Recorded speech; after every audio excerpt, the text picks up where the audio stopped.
All right, back we are over the weekend for more double-header IPL cricket.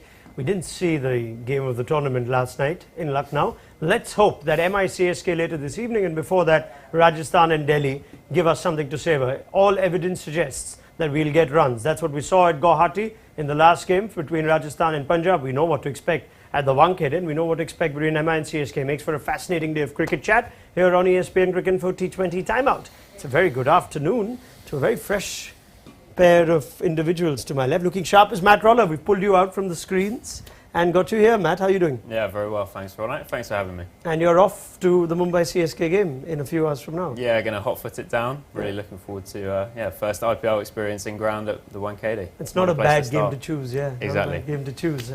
All right, and it's a very good afternoon to a former Rajasthan Royal. Shaun Tait's been globetrotting last few years. Afghanistan, Pakistan. Now back home in the comforts of our studio in India. How have you been, Teddy? I'm very comfortable and I won't be going to the ground. I'll be in the air conditioning here with you, mate. So yeah, you've spent enough time in the sun with the Pakistan side. How was that experience? It was good. Yeah. It was good, yeah. The bowls were fantastic. Yeah. So it was good. That's the one thing you got right there. Yeah. No, it was good, mate. Yeah, thank you, Yeah, and all set for IPL cricket. But we cannot do without Tom Moody. And I must wish him a very good afternoon as well. And apologize. It seems like the little bug I had has passed over to Tom. He is with us in Mumbai, but he just needed some time and he is joining us from his hotel. But thanks, Tom, for joining us. Are you feeling better, mate? Yeah, no, wonderful. I really appreciate your generosity. You're so kind. By kind, I mean I let him join us from his hotel room, not the generosity in giving him that little bug I had. No evidence, though, to suggest it was me. But all evidence suggests this is going to be a high-scoring game between Delhi and Rajasthan. It's also a big game for Delhi. They don't want to become the first team in the tournament to lose 3. They've started well, if you think winning the toss is a good start anymore. It's been neutralized to a large degree. Yes, Lucknow chased last evening, which made it 6-4 in favor of the teams batting first. Otherwise, that was even more lopsided. Everyone's wanting to bowl first, but teams are winning more batting first. That certainly was the case in the afternoon games on the opening weekend. And we have to probably ask the question on whether this is an advantage anymore at all. From what you're seeing, Matt? Yeah, it's interesting. I think the impact player rule has obviously changed things around, hasn't it? So you can, decide to bring in a seamer or a spinner and as a defending team, depending on what you think is going to happen. And I think particularly interesting in a day game that Delhi have chosen to chase today, because we often see in day games, you're probably not going to see much effect from dew. So we often see teams choose to bat first, but they've obviously gone with backing their bowlers today and going to back their batting strength, which you'd say is probably their strength on paper at least. Yeah, I mean the opening weekend afternoon game saw scores of 191 by Punjab, where they beat KKR in Mohali, and Rajasthan themselves with a score in excess of 200, beating the Sunrisers in Hyderabad. Both those teams, as the captain during the toss, chose to bowl. What's your take on the impact sub and what you've seen of it? Has it somewhat taken away the toss result, also the playing 11s being announced after the toss? Yeah, I think it's obvious. I think it's made the toss a bit easier. Last year and previous seasons without that, there was a lot more talk about the toss and all that sort of thing. But now I think it's just evened things up. And like I said, being a day game, I think all things being equal going into this match now. Rajasthan end up batting first. Would they welcome that, Tom? Matt says surprising, in fact, to see David Warner choose to bowl.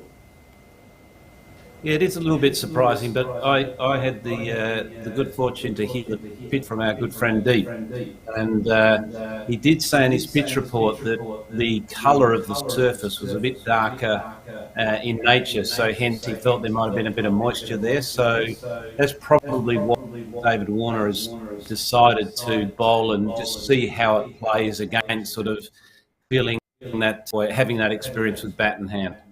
All right, yes, we sent Deep Gupta just to give us that accurate pitch report. He'll be back in studios tomorrow, but we'll wait and see if this surface is any different from the one that we saw in the opening game, which was a run fest. It's the last game in Guwahati for this year's IPL. Now, I got Matt here, who's observed this first round of games in the first week, and he's going to dig and choose some talking points for us. Just tell me what you've seen, Matt. Well, I think you talk about home advantage there as a sort of trend, and we're obviously back to the first full home and away season since 2019 now. And I think we've had 7 home wins out of 10 at the start of the season. I suppose we can see historically that various teams have used home advantage more or less successfully than others. So Chennai, the obvious one, particularly dominant on spinning surfaces at Jaipur.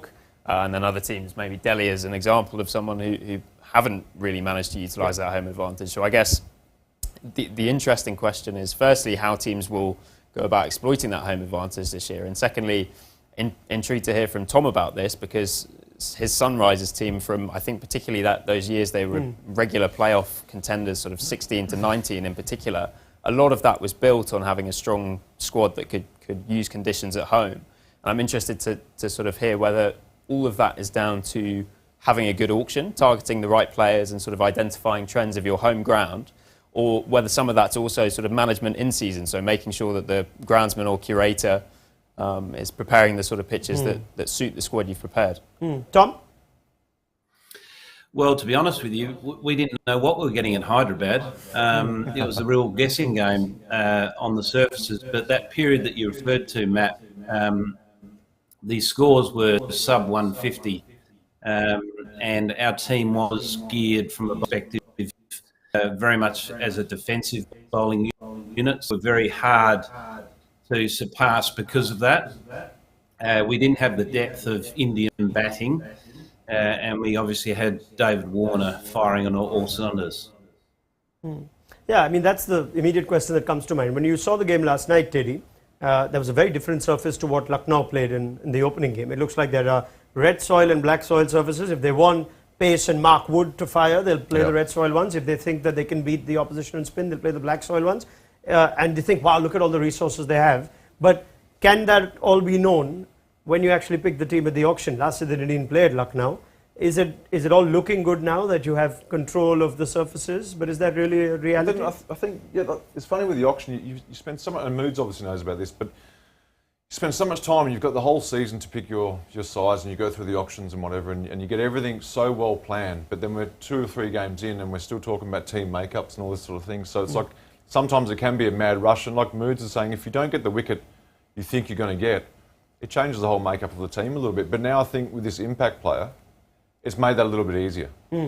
Did you, Tom, in your time, actually, were you in a position, you or the captain, to actually ask the groundsman for a certain type of surface?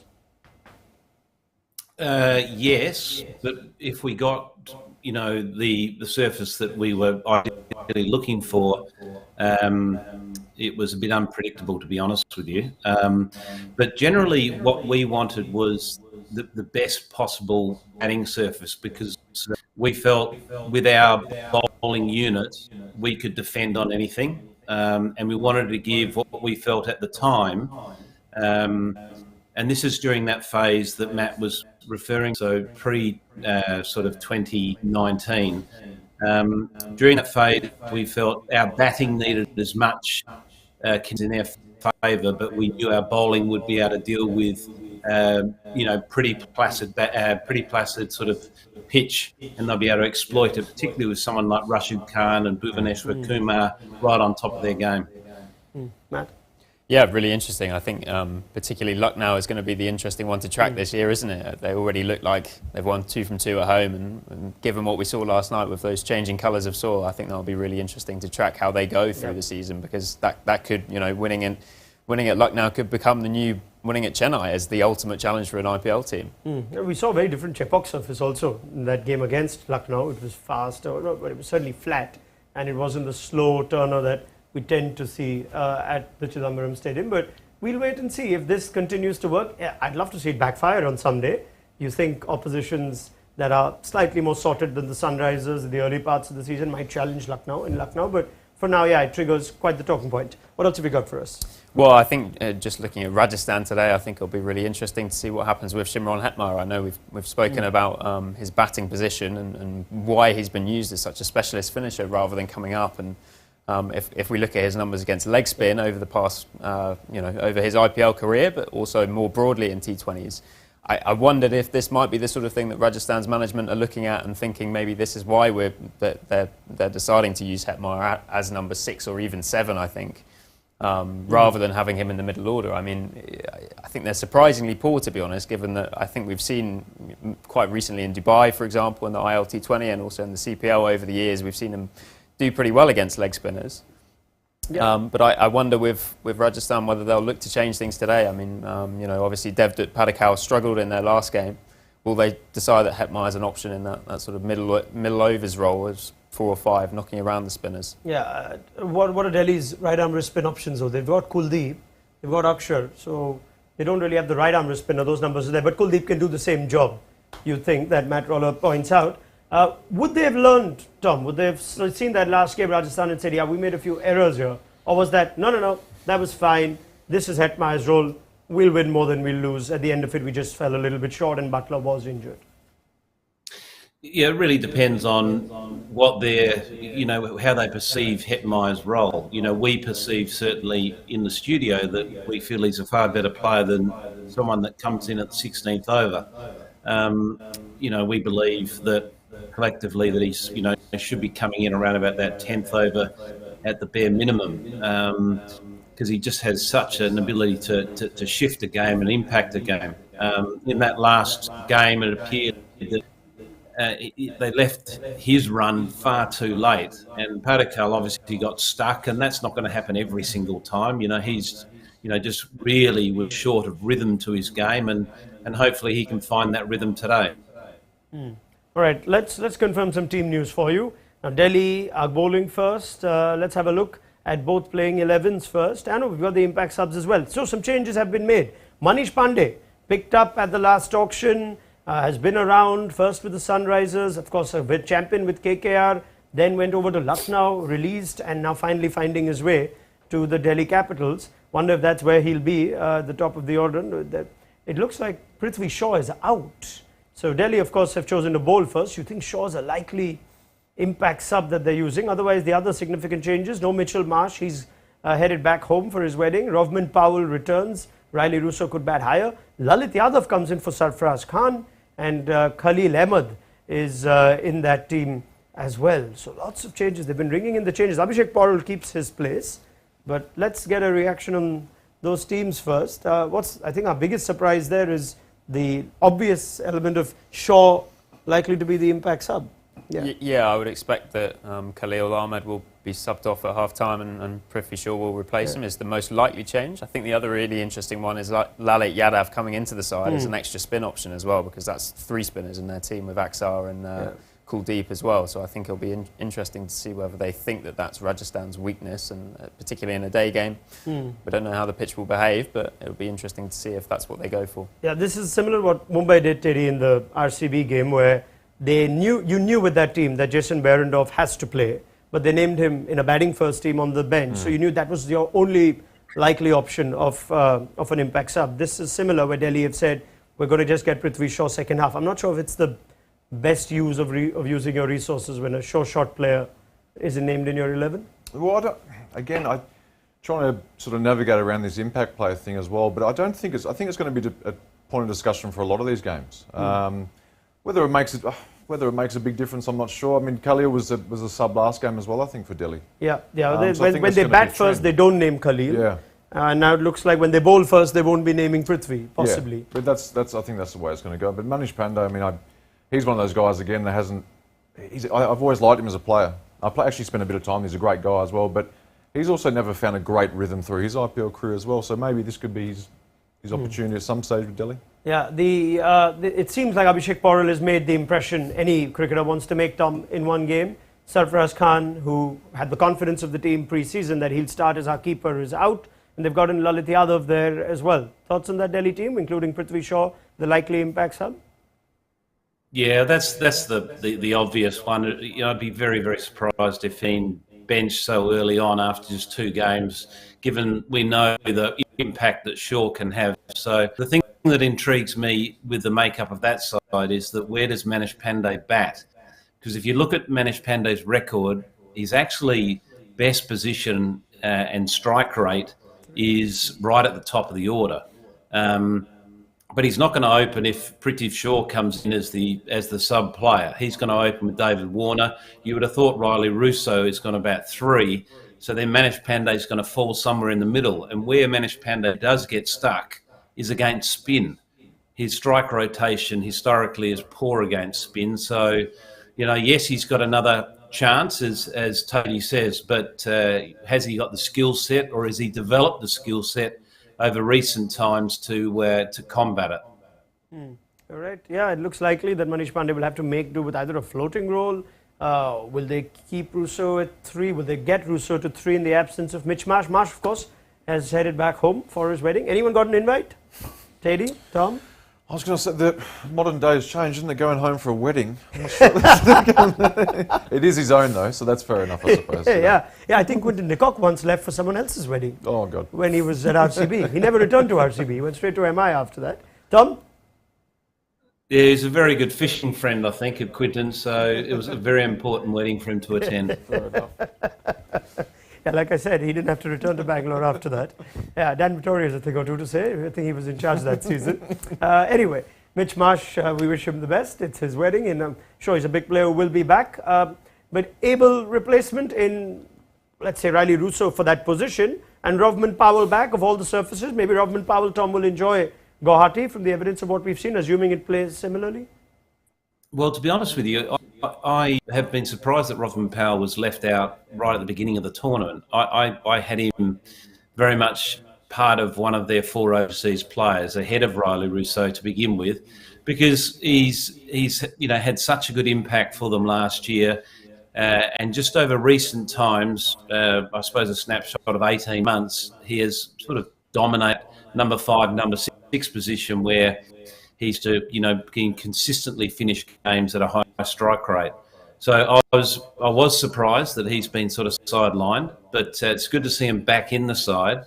And I'm sure he and Riley Russo will make it difficult when Mitch Marsh comes back. I think Mitch is going to miss potentially 2 games. So both these players on screen will have their chance. So both, as you can see, have got excellent records since 2022. Both high strike rates. Riley Russo is a globetrotter. It's a T20 cricket, plays all around the place and does it exceptionally well. But what you do get with Riley Russo is you either get chocolate lamonges or boiled lollies. It's either hero or zero. Have you ever experienced a player with that sort of fortune gets either a 0 or goes and gets an 80 or 100 or even more? Well, plenty, I suppose. But I tend to agree with Moods about the Rovman Powell thing. I think you look at the leagues around. Russo obviously does well in the leagues as well around the world. But looking at Powell the last couple of years, I've been impressed with him, and he's almost that Andre Russell type of guy that's coming up and can be extremely dangerous. So I tend to agree. I thought he would have been definitely in the side from day dot, but. There? Yeah, and particularly against leg spin has been his sort of big improvement over the last however long. I think he's spoken quite openly about the fact he knew he wasn't good enough against it a few years ago, and it's been a big area he's looked to improve. So again, I was surprised as well, but obviously Delhi are sort of juggling things at the moment with the exact makeup of their side. They have a couple of people arriving late, didn't they, with Russo. So yeah, it'll be interesting to see exactly what happens there. Yeah, well, there's an opportunity for both of them to make a claim here. Delhi have had to also been forced to drop one of them because Andrik Nortje came in. You had to play Nortje. He had an impact in what turned out to be a defeat against Gujarat. But we are seeing it to be a season of the really fast bowlers making a difference. Mark Wood, followed by Andrik Nortje. We'll wait and see if they make the difference on a day like this. As far as Rajasthan Royals go, let's have a look if Jos Buttler's made it in time, and he was uncertain as a selection for this game, but he is fit, and that's big news for the Rajasthan Royals. Remember, this is now their batting first 11. So as we run through that side, there is a change worth noting. Devdutt Padikkal seems to have been dropped. Remember, this is a batting first side, so that has to be a selection call.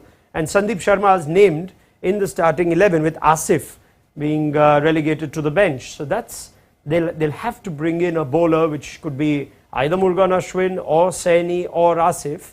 You think with this being their batting first side, but they have dropped Padikkal, and Dhruv Jurel, who had a nice little impact as the impact sub in the last game, keeps his place. Wow, that's something. He got stuck, Tom, in the last game, Padikkal, but did he deserve an omission? Yeah, that's a brave call. Particularly when they've invested so much, money into him, and they've obviously looked at him very closely at training for a period of time, and the last innings has obviously confirmed to them that they feel that he's just totally out of sync, and time away from the pressures of match time to get back into that rhythm. But yeah, that is a big call. But the numbers there tell you quite a lot. When you're looking at since 22, he's striking only at 118. I must admit, I was a little bit surprised. It would have been a brave move, but it could have well been a smart move to put him back into the auction last year, because I know that he came at a fair price, and it would have given Rajasthan a little bit more muscle at the auction if they did free up those funds, because it's nearly like he fits the role that they've already got sorted out with Jaiswal and Samson. And obviously Butler is a permanent fixture up the front. So it's nearly like he's excess baggage. At 7.75, it did surprise us when they had three solid opening options. At times, Samson has also chosen to open, but they went for Padikkal. He's not had a good time of it. It's funny, Teddy, in the last game you had Dhruv Jurel. We didn't see anything of him. He came and he had a quick fire 30. And on the back of that, you name him in the 11. But when you look at the 11 now batting first, you think, is that a bit light? I mean, can you really bank on one performance by an uncapped player? If you had Padikkal in there, it may be a Padikkal out of form, but it perhaps still gives you a little more pedigree. Otherwise, after the top three, you're just looking at Hetmeyer in that side pretty much. I mean, the good thing is they have a really good top three. It's as good as it gets in the comp. And I think with the Hetmeyer conversation, I think a lot of that's going to depend on how the top three go. You can bring him in a bit earlier, you can float him a little bit, I suppose. So we talk about batting positions and numbers before the match, but you can change it. So I think it's heavily dependent on their top three, how they go, and hopefully for their sake that number 4 position just gets left out, which was, the Padikkal was always going to be a talking point. I guess we don't have to talk about it now. He's out. So it's how sad, But are they also perhaps saying, we've got enough batting, Holder batted 1 ball last game.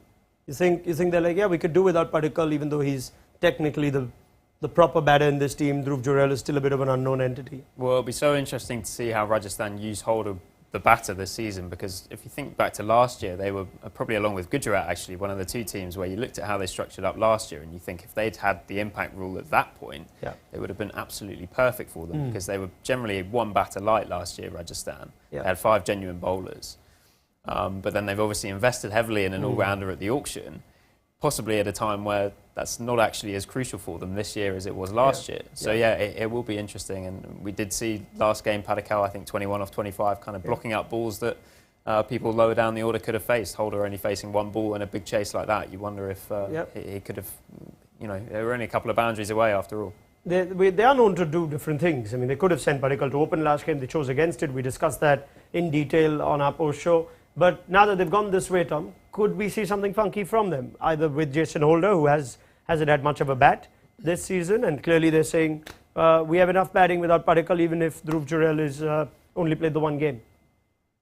You'd never sort of write anything off with Rajasthan, because they do sort of do things a little bit differently than most. But then you can hardly criticise them because they reached the finals last year and had such a good tournament. So, look, I don't think that batting looks light to me personally. You got Holder positioned at 8. I think Holder's good enough to be a genuine number 7 in any IPL side.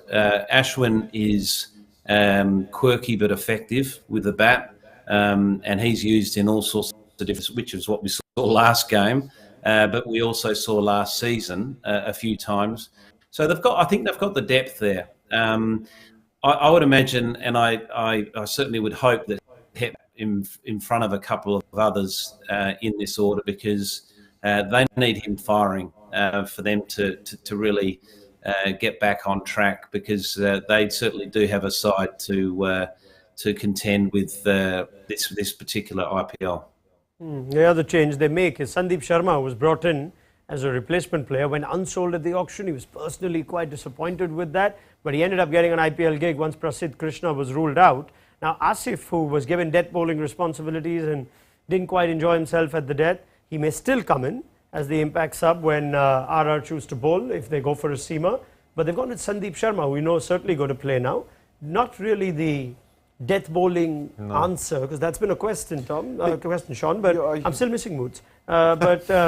But you think Sandeep Sharma adds value even at this stage? I'd say he used to bowl. I mean, with the new ball, if the ball's moving, he's quite dangerous. He whacks in a decent area if he's on song. We don't know. We'll find out. But when he's on song, he does shape. He's a bit of a Chahar. Yeah. At Chennai, a bit that sort of guy with the new ball, and he can bowl death in the past, but he hasn't been that consistent. So, and again, you talk. Moods touched on stuff at training that we don't see here. Maybe he's been, maybe he's been great in the nets. Does he free up Trent Boult to bowl at the death? Because that didn't happen in the last game. Bolt's Bolt's got a bowl at death now, I think, for sure. Holder's there. He's not, he's capable. Certainly capable. Yeah. Quick word on that, Tom. They've gone with Sandeep Sharma in this game. Perhaps an indication that Boult maybe was beyond the 15th over, which is when he bowled out in the last one. Yeah, I think that they've decided that Holder's going to definitely take responsibility at the death with a couple of overs. I think Boult is more than capable of bowling one or two. Ideally, if the ball's swinging up front, you want Boult doing the damage in the power play. So it really depends on what's happening in the power play overs to how many overs he's going to bowl. But I think Sandeep Sharma, his inclusion is a good inclusion because he's a very good bowler, but he's a very good bowler in the first two phases of the game. But you really want to have his overs done by the 14th over. All right. Matt, before we wrap up, got any more numbers for us? I think you do. Yeah, well, I think one of the other things that we've seen this season, talking about trends, has been teams going really hard in the power play. And I think it'll be interesting to see whether that continues today. Obviously, Rajasthan, in previous seasons, Butler sort of almost anchored the innings for them, which has been a bit of a surprise. But this year, the power play run rates have been way up. And I wonder how much of that's been due to the cushion of the extra batting that the impact player has given teams. Teams who batted to number 6 or 7 last year are batted to number 7 or 8 this year. Yep. And we know that even if that player is only a domestic player who maybe is unproven, the effect that can have on the mindset of the top order. And we've seen Butler really racing out of the blocks, particularly in their first game in Hyderabad. So I wonder if that's something that will continue through the season, or whether that's just a case of, we start the season on fresher pitches, therefore teams are scoring quicker. It's also back, if you just look at those numbers one more time, we're looking at a drop at a time where the IPL was not played entirely in India. 2020 was all UAE, 21 was split, and there were games there in Delhi too, not the highest scoring surfaces we saw. But while the tournament's been played at least in part or in whole in the UAE, we have seen the dip. Last year we had a tournament entirely in Mumbai, and we're still seeing it below 8. So Matt's point is still valid. We're looking at IPLs in India too, and we're still seeing this to be a more higher scoring first 6 relatively. All right, now let's get a quick comment on that. Tom, would you go with Matt's point? Perhaps the impact player has freed up more top order batters? I think that's possibly one of the reasons. I also believe it's the fact that the Kookaburra ball's not swinging. And I've sort of been pretty close to this, having worked so closely with Bhuvaneshwar Kumar for many, many years. And given that he is sort of an artist when it comes to swing bowling, we have discussed it, long and hard over many, many years, how the white Kookaburra ball has changed in character over time. And it hasn't swung as much as it has done historically.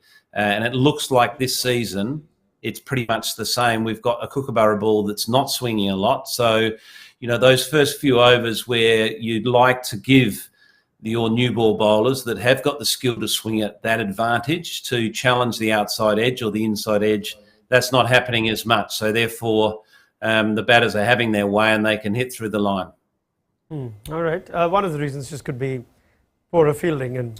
Well, we just saw that, didn't we? Yeah. It looks a lot easier to bat and score well if you've got fielders like I used to field as well on the fence. Oh, don't be too harsh on yourself. First couple of overs, but anyway. It is going to be a challenge though. If this surface is going to be as flat and as high scoring as we saw, and it started well for Yashasvi Jaiswal at Rajasthan with 3 boundaries in the first over of Khalil. So it'll make for a nice chat, especially with Shaun Tait in the house, on how bowlers bowl on these extremely high batting friendly scoring conditions. So let's get a first innings prediction. Let's start with Tom. He'll give you an indication. Tom, they're already off with 4 and with the boundary of the first 3 balls. What's your first innings prediction? Yeah, they've got 12 already, haven't they? I'm going to go for 201. Oh. Okay, 201. Matt? I'll go a little lower than that, maybe 185. Really? Okay. I'll go 210. 210. High scoring. Okay. Yeah. Why don't we just throw it out of the park? I'm going to say like the highest score we've seen this season, 230 or something like that. Yeah. Let's knock him out of the park, Josh Butler. Right. Thank you to Matt Roller. It's been great having him. We're going to see a lot more of him. Shaun Tait and Tom Moody at the end of the innings on ESPN Cricket for T20 timeout. So look forward to your company then. And before we leave you, make sure you download the ESPN Cricket for mobile app. It'll get you the fastest scores, the news you can trust, and all the updates around the IPL and the world of cricket. Get to the App Store and Play Store and get it on your phone if you haven't got it already. We'll see you at the end of the Rajasthan innings.